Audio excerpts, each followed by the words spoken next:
We got to try to break down this NSA defunding vote. It just is bizarre. There was an amendment that failed, and we're trying to figure out why several, including Michelle Bachmann, voted against it. Apparently, there's something added to it. Well, making phone records available or something. I'm not sure if we have the full. We have to get Michelle on, and maybe Steve King, because trust Steve as well. He voted against it, but I will tell you that this is exactly what the NSA whistleblowers told me would happen. I said, so how do we solve this? They said, you have to defund the NSA. I said, well, that doesn't sound possible. But I guess if this is all exposed, now this is about a year ago, if this is all exposed, then maybe it will happen. And he said, no, it's never going to happen because you'll never get the vote. And I said, but if the American people, and he said, well, the NSA is Hoover now. And if you remember J. Edgar Hoover, he was the guy who would walk into the office and say, Mr. President, I don't think you're going to do that, and throw the pictures down on the table and say, because this, and this. He was calling the shots, and that's what the NSA is now. They're J. Edgar Hoover. And they have enough on everybody in Congress that if it looks like you're going to cut the defund and put that thing out of business, they just pull out all the stops, and I say, I don't think, Congressman, I don't think you're going to vote that way. Otherwise, she finds out about this person, and this person finds out about that. And it's over. And that's the scariest thing about the NSA, is they have all of the information. And so your elected officials are not even really running the country. Yeah, well, regardless, it almost passed. I mean, it was 217 to 205. And that's remarkable. It's incredible. That's remarkable. If I would have said to you 3 years ago, we're going to instill in a war, still we all know that, the Muslim Brotherhood and Al-Qaeda and everything else, we all know what's going on. And if I would have said, hey, we should defund the National Security Agency, I would have told you 3 years ago, 2 years ago, there's not a chance you get 20 people. It would be the 20 crazy socialists that would do that. Like Ron Paul would have to vote 20 times. Or Bernie Sanders. And you would have those kind of people that would say defund it. Now look at this. It almost passed. What was it, 208 to 217? 217 to 205. I mean, that's amazing. That's amazing. It's more Democrats voted the correct way on this than Republicans. I'd like to hear the explanation. Let's get Michelle Bachmann on. Let's get Steve King on. Let's get Louis Gohmert, because Louis Gohmert voted the way I would have voted, defund.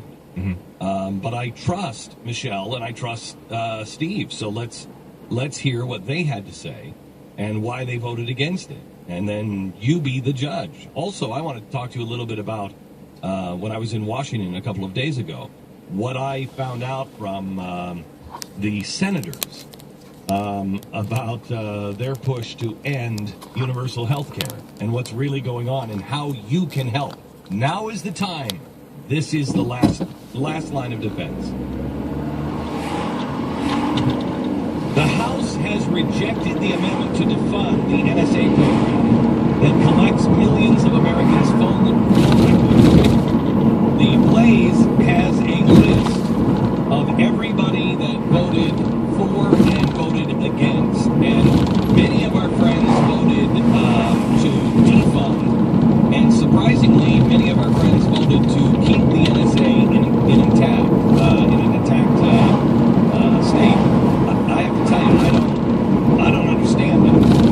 I haven't talked yet to Michelle Bachmann. I plan on having Michelle on the program today. We're hoping to have her on the program today. We're reaching out to Steve King, another guy that I trust. Who else in our list of friends? How did Chris Stewart vote? Who else in our list of friends voted the wrong way? The whole list here. Chris Stewart voted the way you would vote. Let's see if we can get Justin Amash on. He's the chief sponsor of the bill, and he's going to be on the television show tonight at 5 o'clock. But we are, I I don't know. I don't understand how we didn't vote to defund this. This thing is so out of control and so dangerous.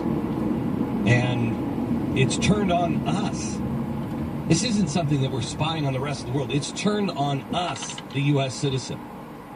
And the reason why, one of the reasons why the whistleblowers told us that there is no way this is ever going to end is for two reasons. One, people will go and they'll go for a briefing, and the NSA will say, well, we just want you to know, if you defund us, these kinds of things will happen, and you won't have any information. Well, let's pull in some of the parameters. Let's make sure that we're not spying on us. Well, that's fine, Mr. President, Mr. Congressman or Senator. However, you know the Russians are doing this anyway. You know the English are doing this as well. So if you want to fly blind with information that we don't have, that they do, fine. So that's the first reason. The scare of terror, or everybody else is doing it, so you won't have that information. And you know, Mr. President, you know, Mr. Secretary, you know, Senator, Congressman, that information is power. And so no one will pull the plug. Now, the more nefarious reason why the NSA whistleblowers have told me that there's no way this is going to ever be defunded is because there are too many people that we have elected that are dirtbags. There are too many people that have some secret or could be made to look like they're doing something that they're not. And so you're thinking about defunding. If you're thinking about voting for, all the NSA has to do is say, you know, Congressman, I just don't think you're going to vote that way because of X, Y, and Z. And a lot of good people will say, you know, how dare you? Well, I'm not threatening you. I'm just saying that it would be awful. I mean, this has happened to us, where people have bluffed with us, thinking that I had something to hide. Well, it'd sure be a shame if something was going on like this would come out. Oh, it sure would be. That's why that's not going on. You got something else to say? Otherwise, get out. But there's a lot of people that do have something to hide. Beyond something to hide, some way to make it look like you're doing something. And so they'll choose to remain quiet, to fight for another day. That's what they'll do. Most people won't fall on their sword. Most people care. Most people care about what others think about them, say about them. They also have some sort of idea that they're too self-important. I have news for you.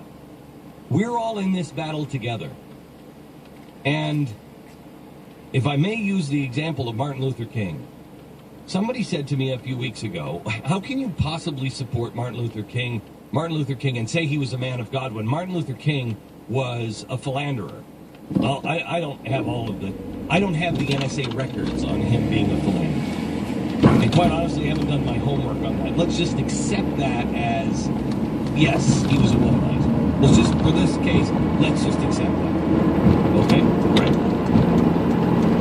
God's going to use whoever God can get. He'll use anyone. And that's because I think the people who didn't work for years wouldn't stand up. The people higher on the list, they didn't have the courage to do it. So I've got down to Martin Luther King. But you know what? If Martin Luther King wouldn't have done it, God would have used somebody else. We're all in this together. And you have to be willing to say, no, I don't really care. You know, okay, I made some mistakes in my life, or I did this. Yep, well, you got me. I'm still voting to defund. Well, we're going to destroy your career. Good. Go ahead. I probably deserve it. But I'm not so important. I don't believe that I as an individual are so important that I'm going to now do the wrong thing and compile the problems. Okay, you're coming in my office and you're showing me, hey, I got you. Yep, you do. Thank you for releasing me from that. Thank you for releasing me so I can finally have that secret out. I've been covering it and I haven't been able to get my life in order because I've been afraid of that. Thank you for releasing me. Thank you. Get out. Vote the right way. But how many people were really willing to do that? None. Zero. Or very close to zero. You have any doubt, Pat, that that's the way you would vote if you were in Congress? No. If you had a problem, do you have any doubt that you? I mean, if there was something in my In your life, life. if I was cheating on my wife or something that was going to come out, Yeah. that'd be really hard. But I think I hope I'd vote right. Yeah, I mean, until you're in that situation, it's really easy to say yes. But I think I would. I hope I would. What would stop you? Fear. Fear of what? Losing Your wife? everything. Yeah. Yeah, fear of losing. You've already lost it all. Yeah, I know. You've already lost it I know, all. but that's not how By you think making when you're in a that- I know. situation like that. That's We how have to- we think because but we're we not have- in that situation.